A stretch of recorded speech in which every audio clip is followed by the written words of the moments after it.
की मध्ये जे झालं ते झालं. आता तुम्ही रोज टीव्हीवर बघताय, तशी तुम्हाला काय अडचण ठेवली नाही, ठेवली का? म्हणून म्हणतो देव करतो जे भल्यासाठी.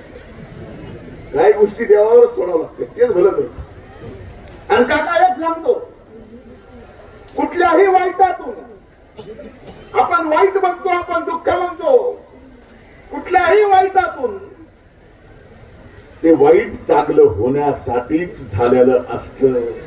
माझ्या जीवनामध्ये सुद्धा जे वाईट घडलं ते चांगलं होण्यासाठीच घडलं, म्हणून आज चांगल्या प्रमाणे मी इथं उभा.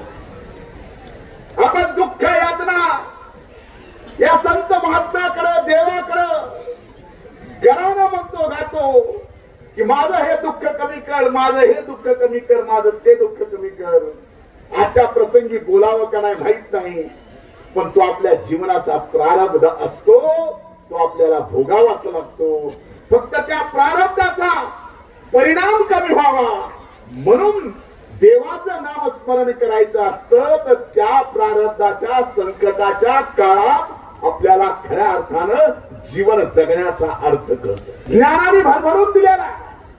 पण आज मी आपल्याला या ठिकाणी सांगतो की आता हा बीड जिल्ह्यातल्या, जसा संबंध महाराष्ट्रात बीड जिल्हा हा मागासलेला ऊसतोड मजुरांचा जिल्हा म्हणून ओळखला जातो. बीड जिल्ह्यामध्ये जे 11 तालुके, त्या 11 तालुक्यामध्ये सर्वाधिक मागासलेला तालुका म्हणून शिरूर ओळखला जातो.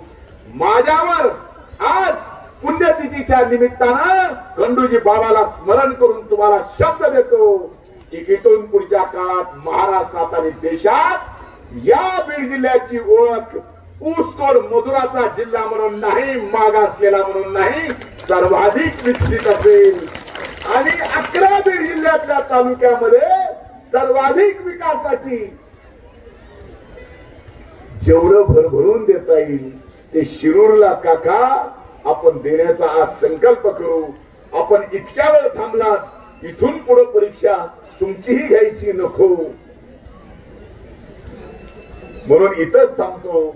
आणि यादव बाबांना एवढंच सांगतो आणि तुम्हालाही सांगतो, पद प्रतिष्ठा येते जाते, मला काय फरक पडत नाही.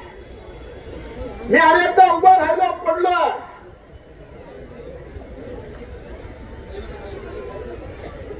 सगळे माझ्या सोबतचे पडले, पण मी खचलो नाही, मी थकलो नाही. मी जीवनामध्ये सामान्य माणसाची सेवा करायला कधीच चुकलो नाही, म्हणून मी आज इथं आहे. म्हणून मी पदावर असावं नसावं हे महत्वाचं नाही, पण तुमच्या मनात आमच्या कुटुंबाचं स्थान असावं, एवढी सेवा करता यावी ही बाबाच्या चरणी प्रार्थना करतो. इथंच थांबतो. धन्यवाद. जय हिंद, जय महाराष्ट्र.